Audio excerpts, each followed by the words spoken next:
Hey guys, welcome to my channel, Clarenhai. So, buat yang belum pernah nonton video di channel aku, perkenalkan diri dulu ya. Nama aku Clarin Hayes.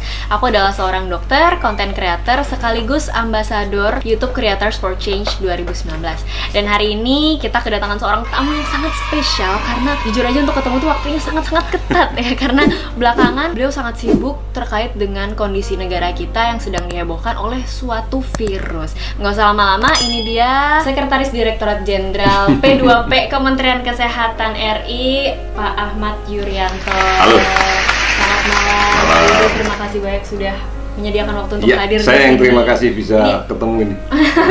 Jadi gini Pak, sebelum-sebelumnya saya sudah pernah bikin video tentang corona virus ya, tentang. Cuman kali ini video ini bakal sangat spesial karena iya dong, khusus dong, karena kita menjawab pertanyaan netizen yang belum terjawab sebelumnya. Karena kita dapat jawabannya dari sumber yang sangat valid, yaitu langsung dari Pak Yuri sendiri gitu. Dari coronanya. Dari coronanya. Oke, baik.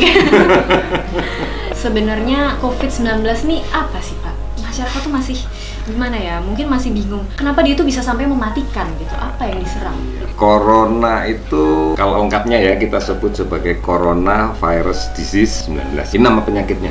Nah, penyebabnya itu adalah SARS Coronavirus tipe 2. Sebenarnya ini adalah varian-varian dari virus yang menyebabkan influenza. Hanya ini virusnya baru. Kalau dibilang mematikan, iya. Tetapi kalau dihitung kekhawatirannya, kita tahu corona ini ada 7 varian mutasi yang menyebabkan sakit pada manusia. Ada 4, yang lainnya adalah seasonal flu, nggak ada masalah. 2 saudara yang lainnya ini yang sangat terkenal. Di tahun 2002 ada yang disebut dengan SARS, Severe Acute Respiratory Syndrome, itu corona juga. Angka kematiannya hampir 13%. Kemudian ada lagi di 2011 saudaranya juga, tapi tidak dari China, dari Middle East, disebut MERS. Ini agak jahat ini, angka kematiannya antara 30-40%. Mungkin buat yang belum paham Pak, maksudnya 30-40% Ya, itu artinya dari 100 orang kira-kira yang meninggal itu 30-40 orang. Yang bungsu kemarin itu awalnya kita kasih nama novel coronavirus ya, kemudian kita sepakati menjadi COVID-19. Saat ini angka kematiannya antara 2-3% sebenarnya. kecil banget dong. Kecil banget. Dibandingkan MERS, SARS. Iya, hanya yang menjadi masalah di tahun 2002 belum banyak kan yang punya smartphone, kan belum ada malah ya. Betul. Sehingga nggak ada yang tahu gitu, nggak ada yang tahu. Belum seperti sekarang. Belum ya, seperti Pak. sekarang. Iya. Sehingga kemudian inilah yang menjadi lebih rame. Juga ditambah dengan kreativitas teknologi yang arahnya nggak bener nih, bisa mengambil sequel film zombie dimasukin gitu ya. Ada ya Pak itu ya Pak? Ada. Ini yang kemudian dikatakan bahwa di Wuhan banyak yang bergelimpangan di jalan gitu. Oh iya ya, saya tahu itu yang katanya kalau di transportasi umum Betul, pegangan tiba-tiba pingsan aja tuh ya. meninggal gitu ya. Iya, bahkan malah sempat juga saya melihat ditembakin. Capture-nya itu pokoknya yang positif tembak mati. Ada gambarnya, ada videonya. Ternyata begitu itu potongan dari film. Berarti nggak bener nih Pak ya, berita-berita yang seperti itu. Sehingga sekarang lebih didominasi oleh teror informasi. Sebenarnya nggak ada yang perlu takutkan, ini influenza biasa. Influenza artinya di fase awal pasti gejalanya influenza. Bagaimana menularnya juga sama dengan influenza. Dan kemudian apa yang harus disikapi, kita dari dulu sudah pinter tentang influenza. Dari zaman dulu kita sudah pinter. Saya ingat betul dulu SD, kalau ada di kelas saya ada yang bersin-bersin batuk, sama gurunya langsung dibilang, kamu pulang aja istirahat di rumah. Kamu jangan mandi air dingin, kamu harus banyak minum yang hangat dan sebagainya. Artinya kan sebenarnya apa yang kita lakukan itu sudah benar dan sudah bisa. Jadi masyarakat sebenarnya sama aja cara penanganannya gitu ya Pak ya. Netizen juga nanya nih, ngomong-ngomong soal gejala ya Pak, berarti bisa nggak sih sebenarnya kita membedakan gejala pilek biasa sama gejala karena corona gitu? Nggak bisa dong, Nggak bisa ini kan juga. influenza. Baru kita menemukan bahwa ini corona setelah dipastikan dengan pemeriksaan laboratorium dan ditemukan virusnya. Baru, oh ini corona. Kemudian nih teman-teman nih denger info tuh banyak Pak, seperti misal tadi jabat tangan, jangan jabat tangan dulu sekarang, stay dulu. Ada lagi Pak, uang kertas katanya bisa meninggal juga tuh, hati-hati jangan pegang. Sekarang jabat kaki gitu ya. Iya kan banyak kan kita lihat di video yang viral pakai kaki kanan gini kan gitu. Mari dong kita lihat, ini kan virus ini menginfeksi saluran napas kan. Apa iya saluran napas itu di tangan? Hanya memang masalahnya seringkali kita mengantarkan itu menuju ke saluran napas. Kalau nggak pegang mata, pegang hidung, Pecah-pecah. pegang mulut Ini. gitu kan. Iseng-iseng bulu matanya yang kanan pindahin ke kiri, yang kiri pindahin ke kanan. Mungkin seperti itu. Tandanya bisa gitu. Ya. Misalnya bisa. Oleh karena itu, ya yang sakit pakai masker dong supaya nggak bagi-bagi penyakit. Kalau dia pakai masker bersin-bersin pun ketangkep di situ. Yang sehat yang nggak usah. Nah, terus teman-teman pada nanya nih Pak, oke, misal cuman orang sakit aja yang pakai, tapi ketika saya misal ke suatu area yang padat, misal di transportasi umum atau di tempat kerja, itu gimana dong? Oke, nggak apa-apa, silakan.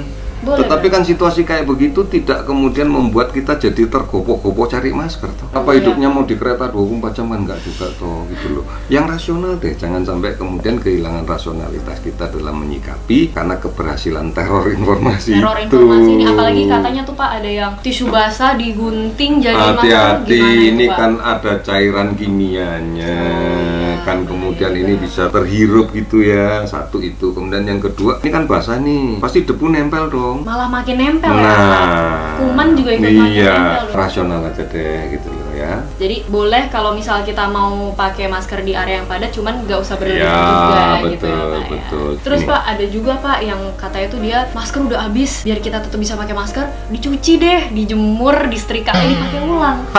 Gimana tuh Pak? Tanggapannya saya juga Iya, awalnya ketawa begitu sih. dicuci dan sebagainya, rusak lah maskernya. Kenapa nggak sekalian bikin masker dibolongin, jadi kalau makan nggak usah dicopot gitu, nah gitu aja. Jadi sekali pakai langsung buang gitu Iya, ya. kalau yang mau diulang-ulang ya pakai sapu tangan aja deh, boleh gitu. Oh, sapu tangan iya bisa dicuci gitu. Cuci nanti pakai lagi gitu ya. Kemudian nih Pak, COVID-19 ini kan karena virus. Ya. Kalau virus ini kan sifatnya self-limiting. Iya, Jadi betul. tubuh sendiri yang menyembuhkan Betul. kuman ini. Jadi tergantung antibodi tubuh kita. Ya. Nah, terus teman-teman juga jadi nanya nih, perlu nggak sih saya itu konsumsi suplemen, vitamin seperti itu? Iya. Betul nggak Pak? Pada umumnya penyakit virus itu bisa sembuh sendiri dengan daya tahan tubuh yang baik. Nah, daya tahan tubuh yang baik itu seperti apa ya? Istirahatnya cukup, aktivitasnya cukup, kemudian asupan gizinya juga cukup, tidak berlebih. Bukan berarti wah supaya saya nggak sakit sekarang saya makan sehari 6 kali malah sakit itu nanti. Terus kemudian hatinya seneng. Oh, bahagia. Kalau stres, Kalau ketakutan, nggak punya masker, ketakutan kehilangan. Wah, takut semua stres, panik, daya tahan tubuhnya pasti turun. Seperti Pak Yuri nih, kalau ini stress coping mekanismenya bikin kayak gini. Ya Pak Yuri nih, teman-teman lihat nih. Ini bikinannya Hanya memanfaatkan koran bekas aja kok, itu loh. luar biasa, seniman loh ini. Suplemen itu tambahan. Tambah. Kalau kurang ditambahin. Nah, kalau sudah cukup ngapain ditambahin lagi? Berarti nggak perlu juga ya Pak untuk kayak Enggak kita harus, vitamin C enggak atau harus, apa. enggak lah. Vitamin C kebanyakan kalau dia ada gastritisnya malah perih sakit Malah nggak perih, asam karu-karuan. lambungnya naik Iya, ya. kenapa sih? Nyantai aja. Nyantai aja. Hatinya seneng, daya tahan naik. Terus Pak, ada rumor lagi nih Pak, katanya obat malaria itu bisa loh ternyata menyembuhkan. Di Cina dicoba beberapa preparat yang sudah ada. Salah satu yang kemudian digunakan sebagai trial dan coba gitu ya adalah kloroquine. Kloroquine itu obat malaria itu. Memang menunjukkan adanya perbaikan klinis dan sebagainya. Tetapi sekali lagi ini belum menjadi drug of choice, belum menjadi standar yang sudah dibakukan oleh internasional. Tapi kalau self-limited disease kan sembuh-sembuh sendiri. Kajian ilmiah belum ketemu karena virusnya juga belum selesai diteliti. Bagaimana dengan ibu hamil? Apakah ibu hamil itu lebih jaga kesehatan loh, lebih bersih segala macam, jadi lebih kuat atau malah sebenarnya lebih rentan dan dampaknya ke janin? Ya, tidak ada yang kemudian dipilih oleh virus ini. Oh, hamil nggak jadi gitu ya. Oh, ini yang menghamili jadi enggak. Ada ibu hamil yang status imunologinya bagus, sehat, oke. Tapi ada juga ibu hamil yang status imunologinya nggak bagus kan? Maksudnya status sistem kekebalan Iya, tubuhnya status gitu. kekebalan tubuhnya dan sebagainya. Kalau ibu hamil ini ibu hamil yang sehat dan sebagainya, insya Allah nggak apa-apa deh. Kalau ibu hamil ini ibu hamil dengan penyakit jantung atau Wah. ibu hamil dengan diabetes dan penyakit jantung dan ginjal itu pasti Udah lebih ada lama comorbid yang tadi itu ya, Pak. Kalau kita berpikir tenang, tidak kehilangan rasionalitas berpikir, kita bisa menilai sendiri kok ini bener atau nggak bener itu bisa Ini kok. mitos atau fakta? gitu Iya. ya. Terus titipan dari ini teman-teman semua yang ada di sini ya Pak.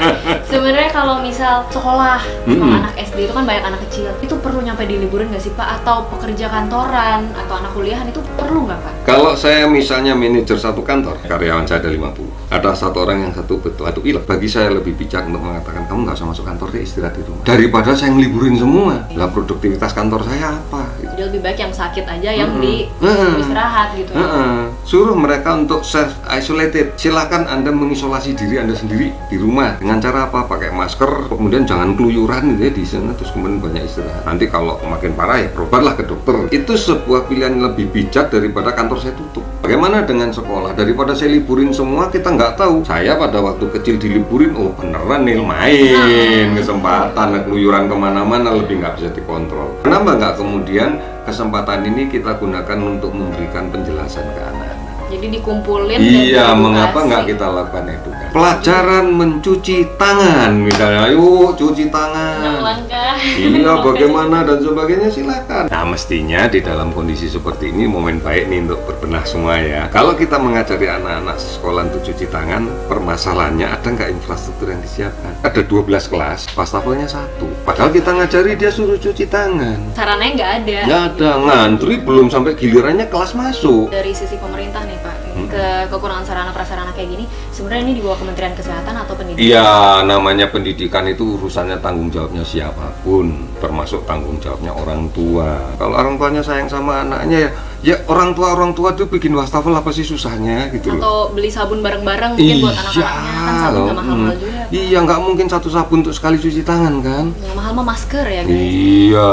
Coba kalau kita tidak kehilangan panik kita, tidak kehilangan rasa rasional kita, nggak ada yang sulit kok. Membangun kesehatan itu aspeknya 3 kalau kita lihat undang-undangnya ya. Kesehatan itu adalah hak, bahkan hak asasi. Kesehatan itu adalah kewajiban bagi pemerintah untuk memfasilitasi haknya. Memfasilitasi artinya bukan menyediakan semuanya kan, karena ada sektor non pemerintah, yang lain-lain yang bisa bersama-sama. Yang paling penting yang ketiga, kesehatan itu tanggung jawab. Tanggung jawab siapa?